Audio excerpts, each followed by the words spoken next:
নমস্কার বন্ধুরা, কেমন আছেন সবাই? আশা করি খুব ভালো আছেন। আমিও খুব ভালো আছি। আজকে এই যে সবজিগুলোকে সব কেটে নিয়েছি। এখানে আছে গুঁড়ি কচু, পুঁই শাক আর আলু, তেলাপিয়া মাছের ঝোল বানাবো। আজকে তরকারিতে দেওয়ার জন্যে এখানে নিয়েছি সর্ষে, জিরে আর নিয়েছি আদা রসুন। ভালো করে একসাথে শিলেতে বেটে নেব। মাছগুলোকেও কাটা হয়ে গেছে, লবণ হলুদ দিয়ে মিশিয়ে নেব।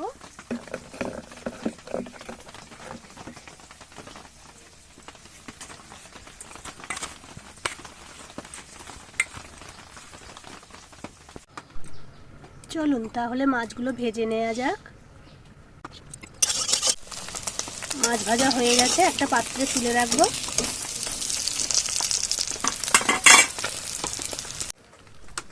এই মাছ ভাজার তেলেই আমি গুঁড়ি কচু আলুটাকে ভেজে নেব।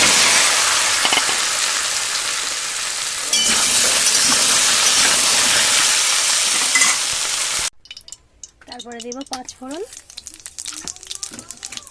তারপরে তেজপাতা দেব ফোড়নের জন্য,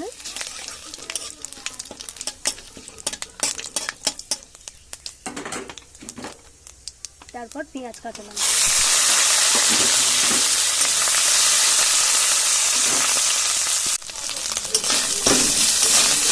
ভালো করে আদা রসুনটাকেও ভেজে নিয়েছি। এরপরে আমি জিরে আর সর্ষেটা দিয়ে দেব।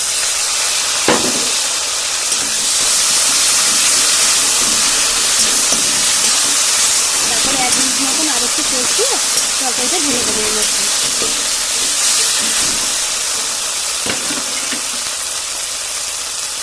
1 মিনিট হয়ে গেছে, এই তরকারিটা এর মধ্যে অ্যাড করে দেবো।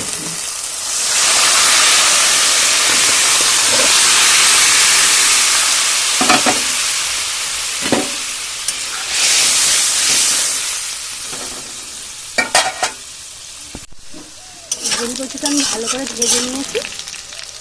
এরপরে পুঁই শাক ডাঁটা দিয়ে দেবো এর সঙ্গে, তারপরে একটু লবণ দেবো, দিয়ে আরও কিছুক্ষণ ভেজে নেব।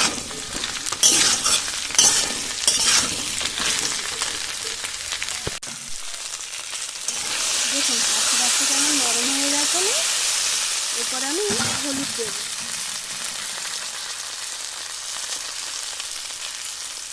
তারপরে একটু কাশ্মীরি লঙ্কা গুঁড়ো দেবো।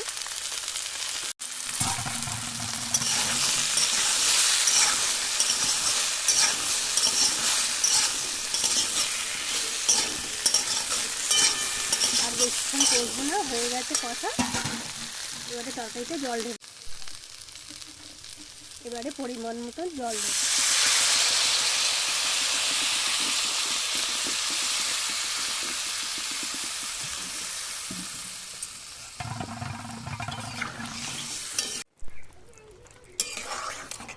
দেখুন গুঁড়ি কচু কেমন গলে গেছে। এরপরে মাছগুলোকে আমি দিয়ে দেব।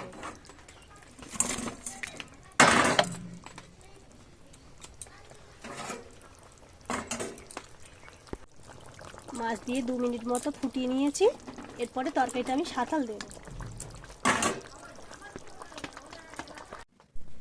বন্ধুরা, আজকে এই ছিল দুপুরের রেসিপি।